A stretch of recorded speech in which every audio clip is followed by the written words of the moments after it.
الحمد لله رب العالمين، والصلاة والسلام على سيدنا محمد سيد الأولين والآخرين وعلى آله وأصحابه أجمعين. أما بعد فأعوذ بالله من الشيطان الرجيم. بسم الله الرحمن الرحيم. إنا نحن نزلنا الذكر وإنا له لحافظون. سبحان ربك رب العزة عما يصفون، وسلام على المرسلين، والحمد لله رب العالمين. اللهم صل على سيدنا محمد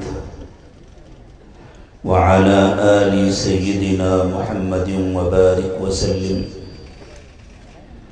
اللهم صل على سيدنا محمد وعلى آل سيدنا محمد وبارك وسلم.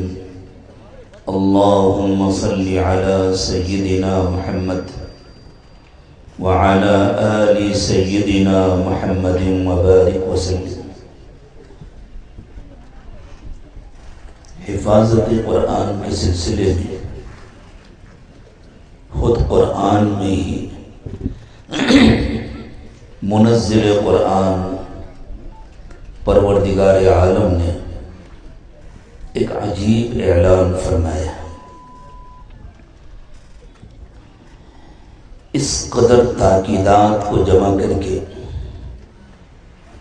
جس سے زیادہ تاکید کا تصور نہیں کیا جا سکتا.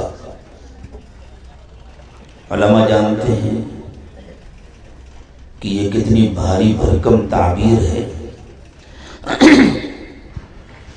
کتنا زوردار انداز بیان ہے،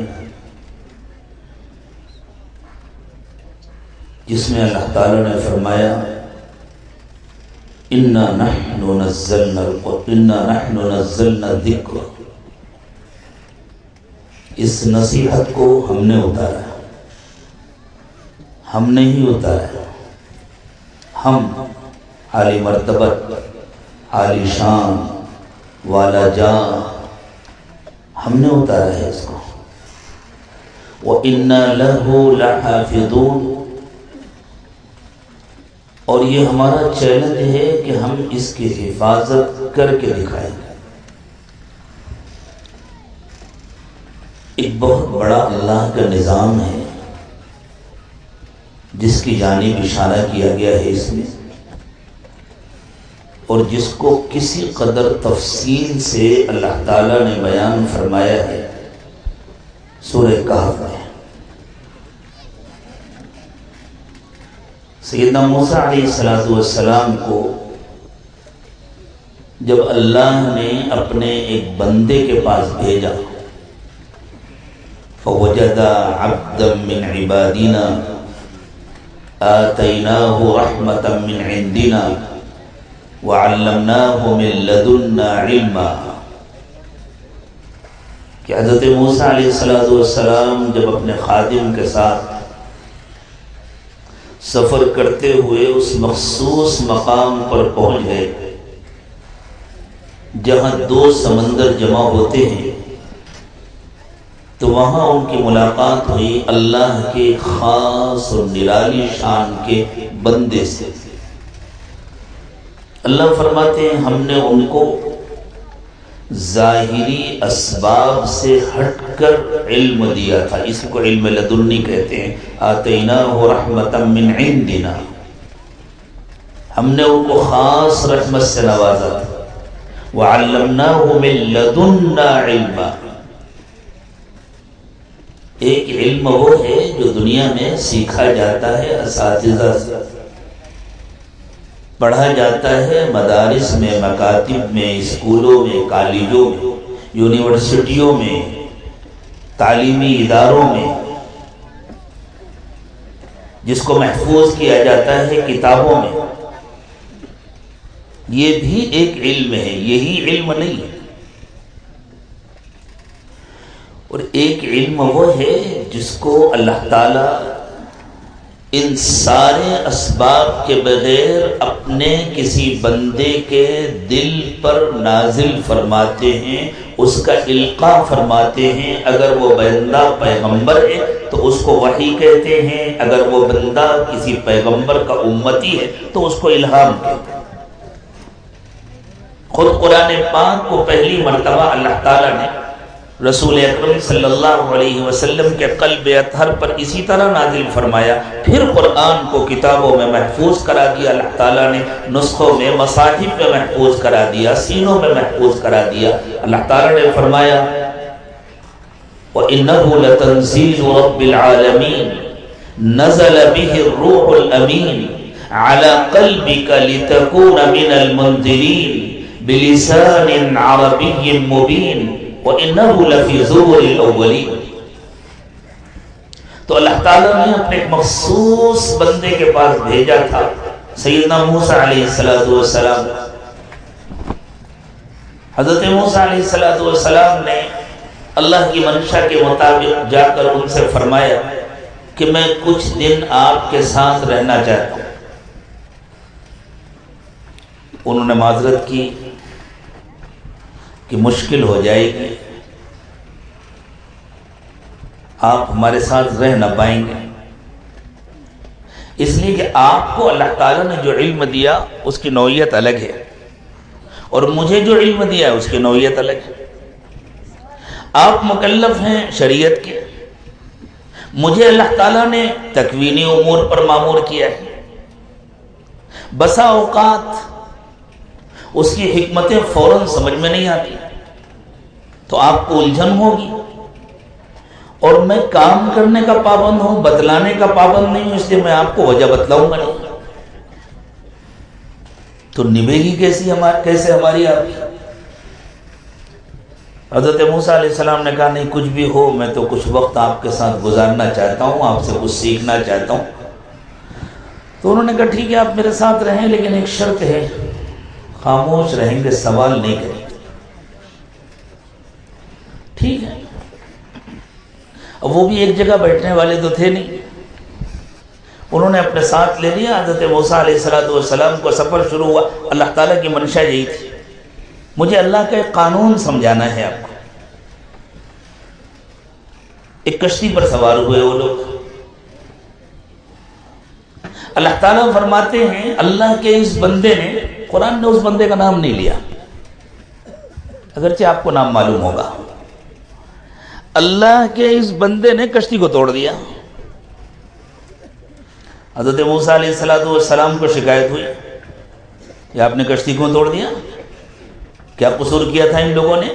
انہوں نے اپنی کشتی پر ہمیں سوار کیا، ہمیں سفر کی سہولت ملی، اور آپ نے اس کشتی کو توڑ دیا۔ میں علماء کی خدمت میں عرض کروں گا، آپ غور کریں کشتی کس کی تھی؟ حضرت موسیٰ کی تھی یا کسی اور کی تھی؟ کشتی تو کچھ اور لوگوں کی تھی نا۔ اما السفینۃ فکانت لمساکین یعملون فی البحر، کشتی تو کچھ غریب نوجوانوں کی تھی جو اس کشتی کے ذریعے کماتے تھے۔ حضرت موسیٰ کو شکایت ہوئی، ان نوجوانوں کو شکایت کیوں نہیں ہوئی؟ یہ اہم سوال نہیں ہے؟ انہیں کیوں نہیں شکایت؟ چلیں آگے چلیں۔ حضرت موسیٰ نے کہا تو انہوں نے کہا کہ دیکھیں میں نے تو پہلے ہی آپ سے کہہ دیا تھا کہ آپ سے صبر نہیں ہوگا اور میں بتلا نہیں سکوں گا۔ حضرت موسیٰ نے کہا بھائی چلیں جانے دیں، پہلا موقع ہے، نظر انداز کر دیں۔ ٹھیک ہے چھوڑ دیتے ہیں، چلو آگے چلو۔ ایک بستی میں پہنچے، ایک بچہ کھیل رہا تھا، اس کو قتل کر دیا۔ حضرت موسیٰ کو شکایت ہوئی، وہ بچہ حضرت موسیٰ کا نہیں تھا، تو بچے کے ماں باپ کو شکایت کیوں نہیں ہوئی؟ بستی والوں کو شکایت کیوں نہیں ہے؟ کہیں پورے ذخیرہ تاریخ میں، پورے ذخیرہ حدیث میں، پورے ذخیرہ تفسیر میں کوئی ایک روایت کوئی دکھا دے جس سے معلوم ہو اس بستی والوں کو شکایت ہوئی؟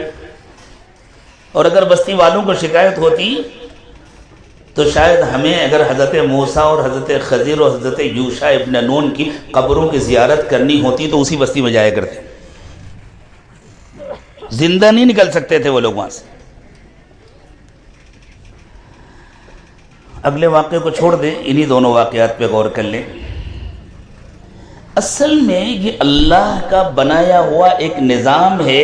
حضرت خضر نے اس طرح اپنے ہاتھ سے کشتی نہیں توڑی تھی جیسے ہم اپنے گھر میں کوئی کام کرتے ہیں، اور حضرت خضر نے اس طرح اپنے ہاتھ سے بچے کو قتل نہیں کیا تھا جس طرح ہم اپنے ہاتھ سے کوئی کام کرتے ہیں۔ یہ حضرت خضر کا تصرف تھا جس کو حضرت موسیٰ علیہ السلام کی کشف کی نگاہوں نے دیکھا۔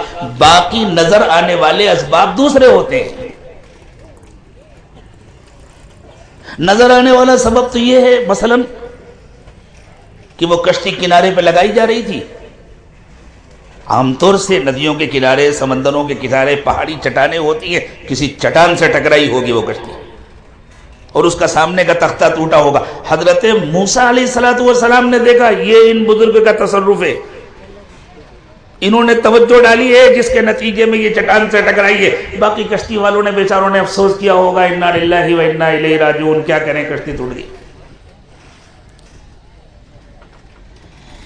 بستی میں جا رہے تھے، ظاہری سبب یقینی طور پر ایسا کچھ ہوا ہوگا، بچہ کھیل رہا ہے، دوڑتا چلا جا رہا ہے، اچانک پیر ٹکرایا کسی پتھر سے، گرا، سر پھٹا، مر گیا۔ کسی درخت پر چڑھا ہوا ہے، بارش کا زمانہ ہے، شاخیں گیلی ہیں، پیر پھسلا، گرا اور ختم ہو گیا۔ اس قسم کے اسباب ہوتے ہیں جو سامنے نظر آتے ہیں۔ صرف حضرت موسیٰ علیہ السلام نے اپنے کشف کی نظر سے دیکھا کہ یہ ان کا تصرف ہے۔ یہ ایک نظام ہوتا ہے اللہ کا جس کو تکوینی نظام کہتے ہیں۔ اس تکوینی نظام کے ماتحت دنیا میں اسباب پیدا ہوتے ہیں۔ اس کو آپ یوں سمجھیں، آپ کے کمرے میں اے سی چل رہا ہے، گرمی بہت شدید ہے اور اے سی میں ٹمپریچر سیٹ ہے مثلا 24 23۔ آپ کو خیال آیا کہ بھائی ٹمپریچر بہت زیادہ ہے، گرمی ہو رہی ہے، میں اس کو کم کر دیتا ہوں، تو آپ نے ریموٹ اٹھایا اور کم کیا۔ ایک شخص جس کی نظر ریموٹ پر نہیں ہے، مثلا درمیان میں کوئی پردہ پڑا ہوا ہے، اس کی نظر اے سی پر، اس نے دیکھا وہاں فیگر چینج ہوا ٹمپریچر کا اور ٹھنڈک بڑھ گئی، لیکن وہاں چینج کیوں ہوا؟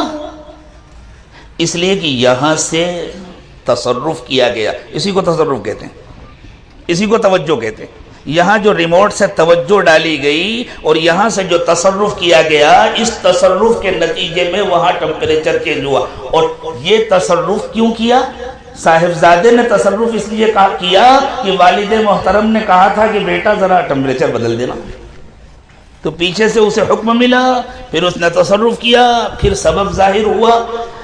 تو دنیا میں جتنے اسباب رونما ہوتے ہیں، میں ایک واقعہ سنا کر بات آگے بڑھاؤں، اور مجھے لمبی بات کرنی بھی نہیں ہے، معذرت چاہتا ہوں بڑوں سے اور بزرگوں سے بھی، آپ کو بھی استفادہ کرنا ہے، مجھے بھی استفادہ کرنا ہے۔ کہتے ہیں ایک مرتبہ غالباً حضرت شاہ عبدالعزیز محدث دہلوی رحمۃ اللہ علیہ کا زمانہ تھا، ایک صاحب دہلی میں آئے تو دیکھا پورے شہر کا نظام بڑا ڈھیلا ڈالا ہے، نہ کہیں صفائی ہے، نہ کہیں نظم ہے، نہ ٹریفک کی پابندی ہے، جو اس وقت ہمارے ہندوستان کا حال ہے، پورا نظام بگڑا ہوا ہے۔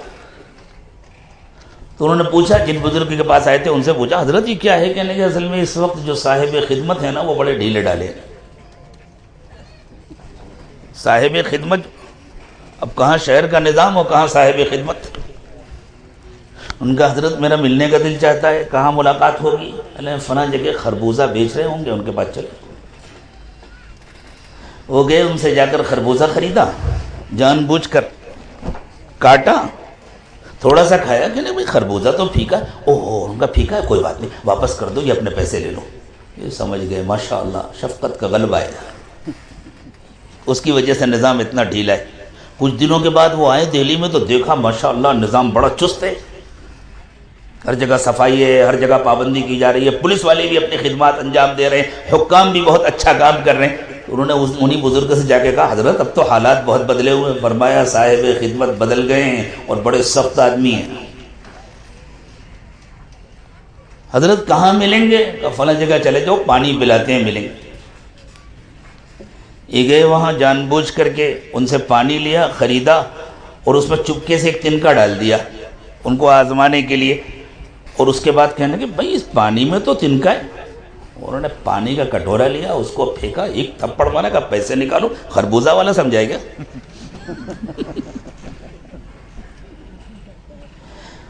یہ واقعہ میں نے صرف ایک بات سمجھانے کے لیے عرض کیا ہے, آپ مجھ سے اس کی زیادہ سند نہ مانگی. ہم نے بھی اپنے بڑوں سے, بزرگوں سے سنا. تو ایک نظام ہے آنکھوں سے نہ نظر آنے والا, وہ نظام اپنا کام کرتا ہے, اور اس نظام کی ماتحتی میں نظر آنے والی سطح میں اسباب پیدا ہوتے ہیں.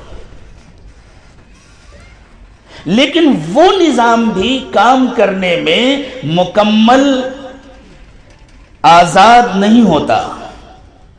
اللہ اکبر. سیدنا موسیٰ علیہ السلام کو جب رخصت کرنے لگے حضرت خضر, تو انہوں نے کہا اب آپ جا رہے ہیں تو ہم تینوں واقعات کا سبب آپ کو بتلا دیتے ہیں. اما السفینہ فکانت لمساکین یعملون فی البحر فاردت ان اعیبها. میں خاص طور سے حضرات علماء کرام کی توجہ چاہوں گا, لفظ اردت میں غور کریں. فاردت ان اعیبها, حضرت خضر نے کہا اصل میں یہ کشتی غریب بچوں کی تھی, یہ بیچارے کشتی چلاتے تھے, اپنی روزی کماتے تھے, یہ اب دریا میں سفر کرتے ہوئے مسافروں کو لیتے ہوئے آگے بڑھتے چلے جا رہے تھے, انہیں پتہ نہیں تھا. وَكَانَ وَرَاءَهُمْ مَلِكٌ يَأْخُذُ كُلَّ سَفِينَةٍ غَصْبًا. آگے ایک بادشاہ ہے, بہت ظالم بادشاہ ہے, وہ ہر اچھی کشتی کو چھین رہا ہے تاکہ وہ اپنا بحری بیڑا تیار کرے. یہ اچھی خوبصورت نئی کشتی تھی, یہ وہاں جاتی تو چھن جاتی, ان کی روزی ختم ہو جاتی. میں نے چاہا کہ میں اس میں ایسا عیب پیدا کر دوں کہ کشتی ڈوبے بھی نہیں, لیکن دیکھنے میں بدنما ہو جائے تو ان کی کشتی بچ جائے, ان کی روزی باقی رہے. اس پورے واقعے میں لفظ اردت کی اہمیت کو سمجھیں. حضرت خضر کہتے ہیں میں نے چاہا کہ میں ایسا کر دوں. چلیں دوسرا واقعہ. وَأَمَّا الْغُلَامُ فَكَانَ أَبَوَاهُ مُؤْمِنَيْنِ. وہ بچہ جس کو ہم نے ختم کیا, میں نے جس کو ختم کر دیا, اس کے ماں باپ مومن تھے. یہ اگر بڑا ہوتا تو یہ ماں باپ کو گمراہ کر دیتا, یہ ماں باپ کی گمراہی کا سبب بن جاتا. میں علماء سے پوچھتا ہوں, پچھلے واقعے میں حضرت خضر نے اپنی طرف نسبت کی تھی فَأَرَدْتُ, اس کا تقاضا یہ نہیں ہے کہ حضرت خضر کہتے فَخَشِيتُ أَن يُرْهِقَهُمَا طُغْيَانًا وَكُفْرًا, لیکن حضرت خضر نے خشیتو نہیں کہا. حضرت خضر کہتے ہیں فَخَشِينَا أَن يُرْهِقَهُمَا طُغْيَانًا وَكُفْرًا. یہ اردت واحد متکلم کا صیغہ تھا, تو دوسرے واقعے میں جمع متکلم کیوں ہو گیا؟ فَخَشِينَا کیوں ہو گیا؟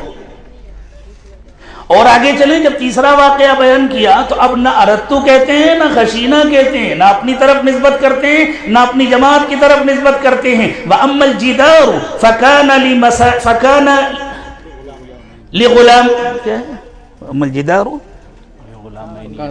فَكَانَ لِغُلَامَيْنِ يَتِيمَيْنِ فِي الْمَدِينَةِ وَكَانَ تَحْتَهُ كَنْزٌ لَهُمَا وَكَانَ أَبُوهُمَا صَالِحًا فَأَرَادَ رَبُّكَ أَن يَبْلُغَا أَشُدَّهُمَا وَيَسْتَخْرِجَا كَنْزَهُمَا. کام کرنے والے تینوں جگہ پر ایک ہی ہیں. حضرت خضر ہیں, ایک جگہ کہہ رہے ہیں میں نے یہ کر دیا, اور حضرت موسیٰ کو سمجھانے اگلے واقعے میں. یوں نہ سمجھیے گا کہ میں اکیلا ہوں, ایک پوری جماعت ہے میری ماتحتی میں, میری سرپرستی میں, جو پوری دنیا میں کام کرتی ہے. مجھے اللہ نے اس جماعت کا امیر بنایا ہے, یہ حاصل ہے فخشینہ کا. اور ہم کوئی کام اپنی مرضی سے نہیں کرتے, یہ حاصل ہے فَأَرَادَ رَبُّكَ أَن يَبْلُغَا أَشُدَّهُمَا وَيَسْتَخْرِجَا كَنْزَهُمَا. تو اسباب کے تین سطحیں ہیں. ایک ظاہری سطح جو ہمیں نظر آتا ہے, ایک اس سے اوپر کی سطح ہے جو تکوینی سطح ہے, اور ایک اس سے اوپر کی سطح ہے جو حقیقی ہے, اور وہ ہے اللہ کا حکم. جب اللہ تعالیٰ کوئی فیصلہ کرتے ہیں تو اللہ اپنے فیصلے سے باخبر کرتے ہیں اپنے ان بندوں کو جن کو اللہ نے تکوین کے لیے منتخب کیا ہوتا ہے, اور ان بندوں کے تصرف سے اسباب پیدا ہوتے ہیں, اور وہ اسباب کبھی اچھے ہوتے ہیں کبھی برے ہوتے ہیں, اور ان اسباب کے ذریعے انسانوں کا امتحان ہوتا ہے. پروردگار عالم نے ارشاد فرمایا خیر کو بھی میں پیدا کرتا ہوں, شر کو بھی میں پیدا کرتا ہوں. خوش نصیب ہیں وہ لوگ جن کو میں خیر کے لیے استعمال کرتا ہوں, اور بدنصیب ہیں وہ لوگ جن کو میں شر کے لیے استعمال کرتا ہوں. یہ اللہ کی طرف سے آزمائش ہوتی ہے, اللہ کی طرف سے امتحان ہوتا ہے. اب سمجھیں اس بات کو. انبیاء کرام علیہم السلام مبعوث ہوتے رہے, اللہ کی کتابیں آتی رہی, لیکن اللہ کی منشا یہ تھی کہ ہر کتاب کے لیے ایک مدت مقرر ہو, اس کی ایک عمر مقرر ہو, ہر شریعت کی ایک عمر مقرر ہو, اور اس کے بعد وہ شریعت باقی نہ رہے. چونکہ وہ قابل عمل نہیں رہ جاتی تھی, اس لیے اللہ چاہتے تھے کہ وہ باقی نہ رہے. لیکن اللہ تعالیٰ یوں نہیں کرتے کہ کتاب کو اٹھا لے. اللہ اس کے ظاہری اسباب پیدا کرتے ہیں. تو اللہ تعالیٰ نے اس کے لیے یہ تکوینی فیصلہ کیا کہ دنیا میں ایسے اسباب پیدا ہوں کہ یہ کتابیں باقی نہ رہیں. لیکن چونکہ وہ اسباب اللہ کو ناراض کرنے والے ہوں گے, وہ اسباب اللہ سے دشمنی کا اظہار کرنے والے ہوں گے, اس لیے اللہ تعالیٰ نے اس کے لیے شیطان کا انتخاب کیا, شیطان کے ماننے والوں کا انتخاب کیا, شیطان کے چیلوں کا انتخاب کیا. یہ جو تکوینی نظام ہے, اس نظام میں اللہ تعالیٰ نے جن لوگوں کو مقرر کیا تھا انہوں نے اللہ کی منشا کے مطابق نظام کو ڈھیلا کر دیا. ان کے ڈھیلا کر دینے کے نتیجے میں شیطان کتابوں کو بدلنے میں, کتابوں میں تحریف کرانے میں, کتابوں کو بھلوا دینے میں, کتابوں میں رد بدل کر دینے میں, یحرفون الکلم عن مواضعہ, کسی لفظ کو کہیں سے اٹھا کر کہیں رکھ دینے میں, ان ساری چیزوں میں شیطان کامیاب ہوا. شیطان کو اللہ تعالیٰ نے اس نظام کا اتنا تفصیلی علم نہیں عطا فرمایا, اس لیے وہ بڑا خوش ہوا کہ میں نے اللہ کو چیلنج کیا تھا کہ میں انسانوں کو جنت میں نہیں جانے دوں گا, میں اپنے ساتھ انسانوں کو لے کر کے جہنم میں جاؤں گا. دیکھو میں نے تو اللہ کو تھکا دیا ہے. حضرت نوح پر کتاب اتاری, میں نے ختم کر ڈالی. حضرت ابراہیم پر کتاب اتاری, میں نے ختم کر ڈالی. حضرت موسیٰ پر کتاب اتاری, میں نے ختم کر دیا. حضرت عیسیٰ پر کتاب اتاری, میں نے ختم کر دیا. میں نے اللہ کو تھکا رکھا ہے. میں اللہ کتاب اتارتے ہیں میں ختم کر دیتا ہوں, اللہ شریعت اتارتے ہیں میں ختم کر دیتا ہوں. تو شیطان کی خوشیوں کا کوئی ٹھکانہ نہیں, اور اسے پتہ نہیں ہے یہ اللہ کی منشا ہے. اللہ چاہتے ہیں کہ یہ کتاب ایک زمانے کے بعد ختم ہو جائے, اس لیے اللہ تعالیٰ نے نظام کو ڈھیلا کرا دیا ہے اپنی مرضی سے. لیکن اللہ اس کے ساتھ ساتھ شیطان کو سزا بھی دینا چاہتے ہیں, اس کے ساتھ ساتھ اللہ تعالیٰ شیطان کے عذاب کو بڑھانا بھی چاہتے ہیں. اس لیے ظاہری سطح پر اللہ تعالیٰ نے شیطان کو موقع عطا فرمایا. کیوں؟ اس لیے کہ اگر آپ دیکھیں, اگر کتابیں محفوظ ہوتی, بظاہر تو یہ بڑا اچھا لگتا ہے نا, کتنا اچھا ہوتا حضرت نوح کی کتاب بھی محفوظ ہوتی, کتنا اچھا ہوتا کہ تورات بھی محفوظ ہوتی, کتنا اچھا ہوتا کہ انجیل بھی محفوظ ہوتی.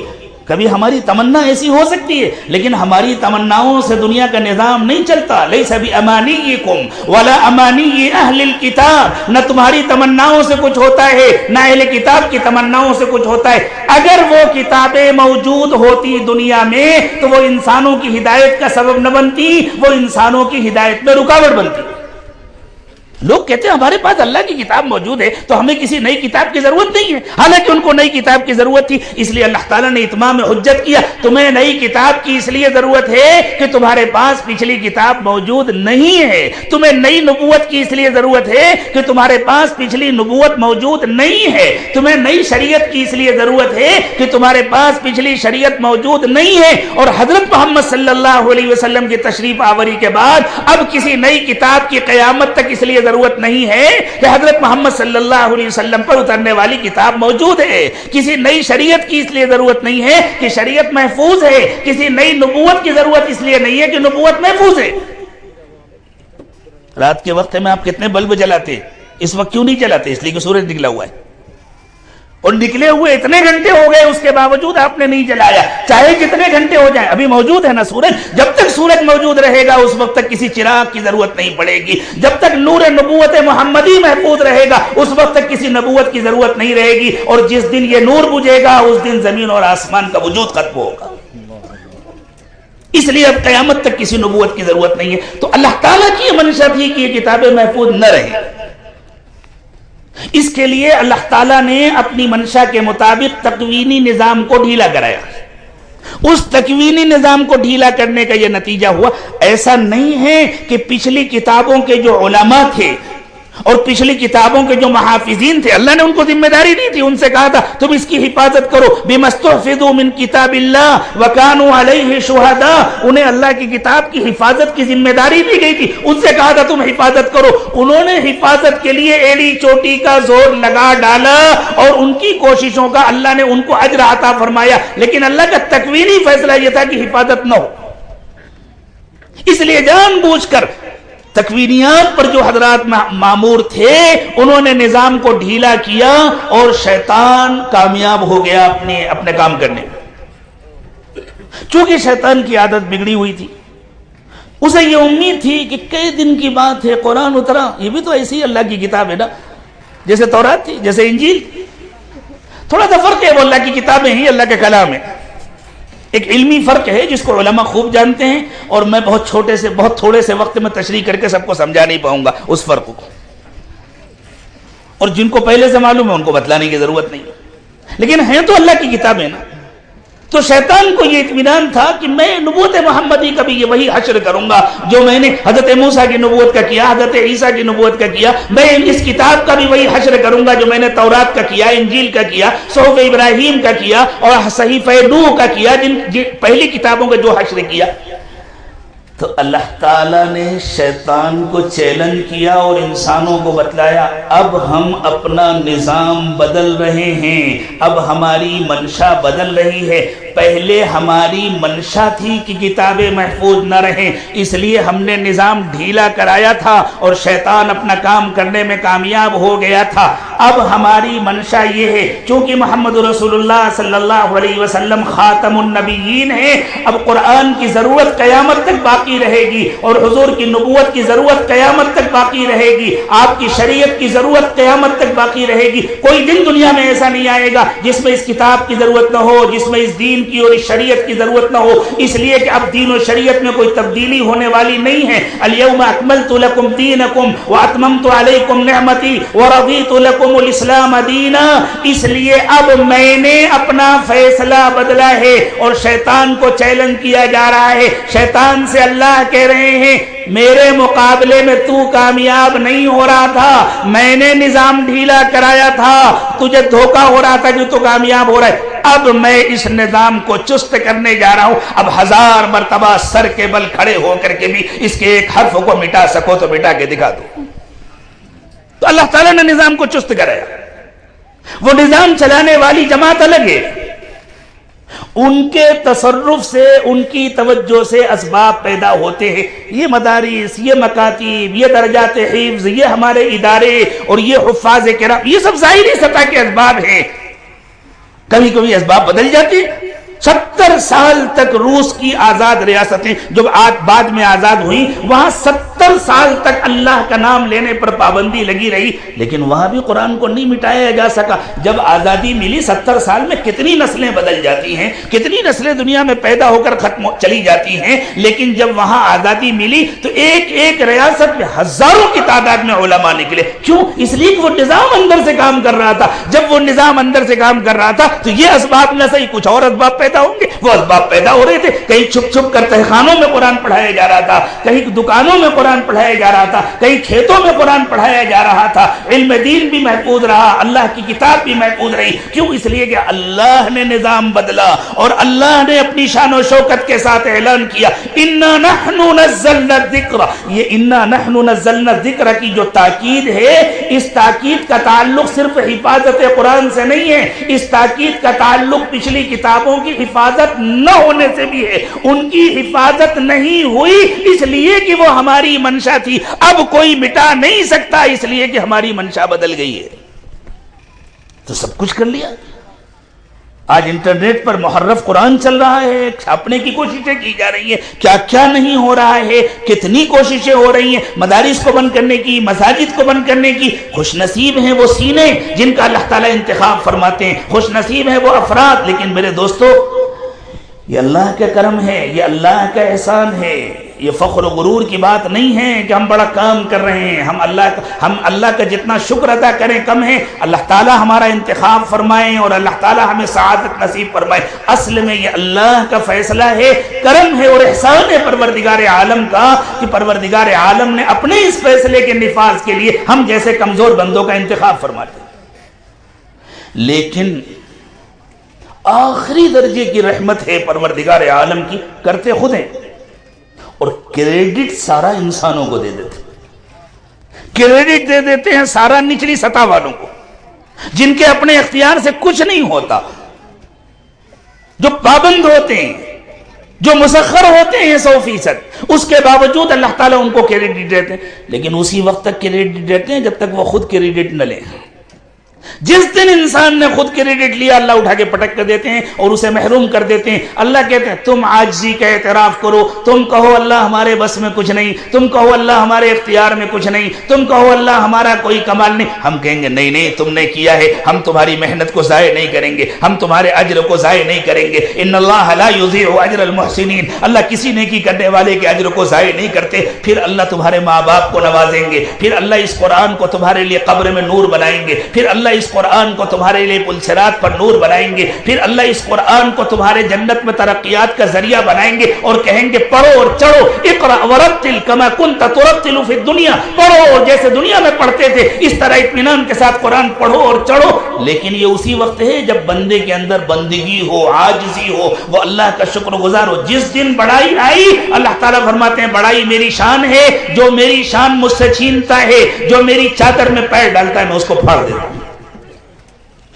پورا نظام ہے اللہ تعالیٰ کا، ایک پورا قانون ہے اللہ کا جس کی جانب اللہ تعالیٰ نے اشارہ فرمایا ہے اس عالی شان تعبیر میں اِنَّا نَحْنُ نَزَّلْنَا الذِّكْرَ وَإِنَّا لَهُ لَحَافِظُونَ۔ اللہ تعالیٰ ان سارے حفاظ کے لیے اس مبارک موقع کو بابرکت بنائے، اللہ تعالیٰ اس کی قدر کرنے کی توفیق عطا فرمائے، اللہ ہم سب کی حاضری کو قبول فرمائے، اللہ اس ادارے کی بھی حفاظت فرمائے اور اس جیسے تمام اداروں کی ہمارے تمام مدارس و مکاتب کی حفاظت فرمائے، اور اللہ تعالیٰ اپنا کرم اپنا فضل باقی رہے۔ اللہ نے ہمیں سبب کے طور پر استعمال کیا ہے، اللہ کرے کہ سبب بدلنے کا فیصلہ نہ ہو جائے، قانون نہیں بدلے گا اللہ کا، فیصلہ نہیں بدلے گا اللہ کا۔ اللہ نے اپنے دین کی حفاظت کا فیصلہ کیا ہے، وہ قیامت تک کے لیے ہے، لیکن کسی مخصوص سبب کی حفاظت کا اللہ نے وعدہ نہیں کیا ہے تاکہ ہم محتاج بن کر ہمیشہ اللہ سے مانگتے رہیں۔ وآخر دعوانا ان الحمد للہ